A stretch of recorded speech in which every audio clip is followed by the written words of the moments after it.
Hello everyone. तो आज की वीडियो में देखेंगे आप एक्सरसाइज 1.3। इसमें कहा गया make correct statement by filling in the symbol subsets and does not subsets. तो ये सबसेट क्या है और डज नॉट सबसेट क्या है, इसके बारे में जानेंगे। फिर देखेंगे यहाँ पे कि आप इस क्वेश्चन को सॉल्व किस प्रकार से करेंगे। यहाँ पे कहा सबसेट का मतलब ये होता है, इसको ये जो सिंबल देख रहे हैं आप लोग, इसको आप लोग कह सकते हैं सबसेट। सबसेट इसको बोलेंगे डज नॉट सबसेट, ये सबसेट नहीं है और ये आपका सबसेट है। ठीक है, सबसेट का मतलब ये होता है कि अगर मान लीजिए कि कोई सेट ए लेंगे यहाँ पे 1 2 3 एंड सेट आपको कोई बी लेंगे कि अगर 1 2 3 4, तो कहा कि ए इज सबसेट ऑफ बी। ए आपका बी, ए जो है इस बी का सबसेट होगा। क्यों? क्योंकि ए का सारा एलिमेंट इस बी में बिलोंग करेगा। इसका मतलब कह रहा है कि ए जो है इस बी का सबसेट है।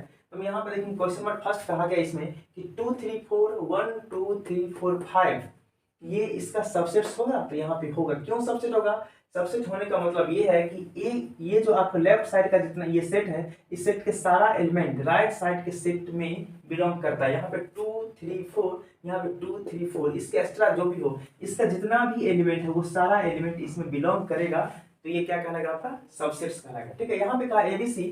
तो ये एबीसी यानी कि लेफ्ट साइड का जो भी सेट है उस सेट का सारा एलिमेंट अगर राइट साइड के सेट में बिलोंग यानी इसमें लाइक करेगा तो ये कहलाएगा आपका सबसेट्स है। तो यहाँ पे एबीसी देखेंगे तो एबीसी यहाँ पे तो है, लेकिन यहाँ बीसी तो है लेकिन ए नहीं है, मतलब ये आपका सबसेट नहीं होगा। मतलब लेफ्ट साइड के सेट का सारा एलिमेंट राइट साइड के सेट में बिलोंग नहीं करता है। इसका मतलब क्या हो, ये आप इसका सबसेट नहीं है। अब ये जो आपका है थर्ड क्वेश्चन, इसमें कहा गया कि class 11 x x is class student of class 11 of your school, यानी आपके स्कूल में क्लास 11 का स्टूडेंट, ठीक है, उसके बारे में यहाँ पे बात किया गया है। Student of class 11 of your school, and यहाँ पे कहा स्टूडेंट ऑफ योर स्कूल, आपके स्कूल में क्लास 11। आप सिर्फ यहाँ पे कहा आपके स्कूल के बारे में, तो स्कूल में तो क्लास 11 होते हैं, क्योंकि क्लास 11 स्कूल में आ जाते हैं, इसमें बिलोंग करेंगे, इसलिए क्या होगा? आपका सबसेट होगा। क्लास 11 जो है यहाँ पे आपके स्कूल का क्लास 11 ये स्कूल में बिलोंग करेगा, इसलिए यहाँ पे क्या हो जाए? सबसेट्स हो जाएगा। यहाँ पे कहा गया एक्स दैट, नेक्स्ट क्वेश्चन है X that X is a circle in a plane. कहा गया एक सर्कल के बारे में, एक सर्कल पर एक प्लेन है, हम एक सर्कल लेते हैं एक्स एंड वाई एक्सिस। तो यहाँ पे सर्कल पर जो प्लेन आपको दिख रहा है यहाँ पे, तो यहाँ पे कहा एक सर्कल है, इसमें एक सर्कल बनाएंगे यहाँ पे, इसमें बड़ा छोटा सारा यानी अनेक प्रकार के सर्कल्स यहाँ पे बन सकते हैं। और यहाँ पे कहा गया कि एक और हम प्लेन लेंगे एक्स वाई का, इसमें कहा गया कि देखिए राइट साइड में कहा गया कि X that X is circle in the same plane with radius 1। यहाँ पे का सेम प्लेन पे यानी इसी प्रकार से 2 डायमेंशनल प्लेन लेंगे एक्स वाई का, इसमें कहा गया सिर्फ और सिर्फ 1 रेडियस का 1 यूनिट रेडियस का सर्कल आना चाहिए। तो कहने का मतलब यहाँ पे ये हुआ कि हम देखें लेफ्ट साइड का जो भी आपका सर्कल्स बन रहा है प्लेन पे, वो कोई बड़ा भी हो सकता है छोटा भी हो सकता है, लेकिन यहाँ पे कहा गया है कि आपका जितना भी सर्कल्स बनेगा वो सारा सर्कल्स का रेडियस जो है फिक्स है, 1 यूनिट ही होना चाहिए। मतलब 1 यूनिट होना चाहिए, मतलब कहा कि इस सभी का साइज फिक्स है, लेकिन यहाँ पे कोई इतना बड़ा भी हो सकता है, कोई इतना बड़ा भी हो सकता है और कोई इतना छोटा भी हो सकता है। कहने का मतलब ये हो गया कि इस लेफ्ट साइड का सारा सर्कल इस राइट साइड के सर्कल में बिलोंग नहीं करेगा, क्योंकि यहाँ पे सबका साइज 1 यूनिट ही है, लेकिन इसका साइज कोई फिक्स नहीं किया गया है। मतलब कोई बड़ा भी हो सकता है, कोई छोटा भी हो सकता है। इसका मतलब ये सबसेट इसका नहीं होगा। मतलब एक सबसेट होने का मतलब है कि इसका सारा सर्कल इसके सर्कल में बिलोंग करना चाहिए, या तो इसके बराबर होना चाहिए या इससे छोटा होना चाहिए, इससे बड़ा नहीं होना चाहिए। तो मतलब ये आपका क्या होगा? ये सबसेट आपका नहीं होगा। ठीक है, तो नेक्स्ट क्वेश्चन देखेंगे हम यहाँ पे क्वेश्चन नंबर 5।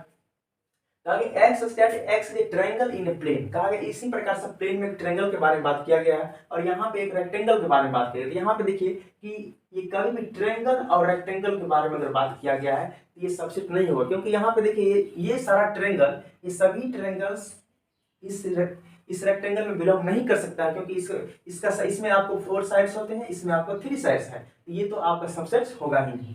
ठीक है, अब नेक्स्ट में कहा गया है क्वेश्चन नंबर 6 की X subject X an equilateral triangle in a plane. कहा गया कि एक प्लेन में इक्विलेटरल ट्रायंगल के बारे में बात किया गया है। प्लेन में क्या है? इक्विलेटरल ट्रायंगल यानी समबाहु त्रिभुज जिसका सभी साइड्स इक्वल होते हैं। ठीक है, यहाँ पे एक ट्रायंगल सिंपल ट्रायंगल के बारे में बात किया गया है। अगर सिर्फ ट्रायंगल के बारे में बात किया जाए तो हम समझेंगे 3 प्रकार के ट्रायंगल, इक्विलेटरल ट्रायंगल, आइसोस्केल ट्रायंगल एंड स्केलेन ट्रायंगल, यानी कि समबाहु त्रिभुज, विषमबाहु त्रिभुज एंड एक और त्रिभुज है जो कि हम समकोण त्रिभुज इसको बोलते हैं।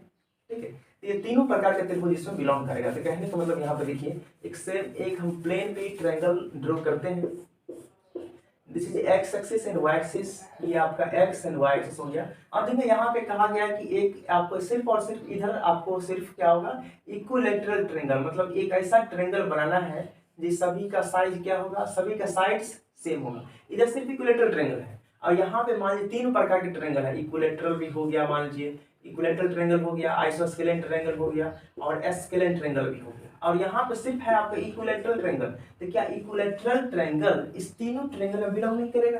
करेगा, क्योंकि यहाँ पे तीन ट्रायंगल का सेट है, इक्विलैटरल, आइसोस्केलेन और स्केलेन ट्रायंगल, तीन ट्रायंगल का यहाँ पे सेट बन रहा है। यहाँ पर सिर्फ और सिर्फ इक्विलैटरल ट्रायंगल है, तो ये इक्विलैटरल ट्रायंगल जो है इस तीन प्रकार के ट्रायंगल में बिलोंग कर रहा है, इक्विलैटरल आ रहा है, इसका मतलब ये क्या होगा, आपका सबसेट हो जाएगा। ठीक है, तो ये सबसेट है, ये सबसेट नहीं था, ये भी सबसेट नहीं था, हाँ ये सबसेट। देखिए अब लास्ट क्वेश्चन इसमें कहा गया है कि x such that x is an even natural number, ये एक आपका इवन नेचुरल नंबर है। और यहाँ पे कहा है x that x is an integer, यानी जितना भी इंटीजर नंबर है, तो इंटीजर नंबर की बात, अगर इंटीजर नंबर की हम बात करें यहाँ पे, तो जितना भी इंटीजर नंबर है सभी इंटीजर नंबर में एक इवन नेचुरल नंबर बिलोंग करेगा।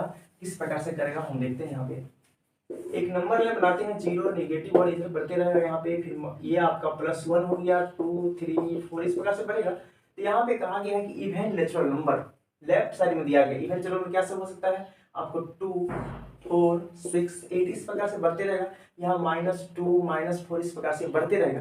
तो कहने का मतलब यहाँ पे ये हुआ कि जितना भी इवन नेचुरल नंबर है वो सारा इवन नेचुरल नंबर इस इंटीजर में बिलोंग कर रहा है, तो मतलब ये भी आपका सबसेट हो जाएगा। ठीक है।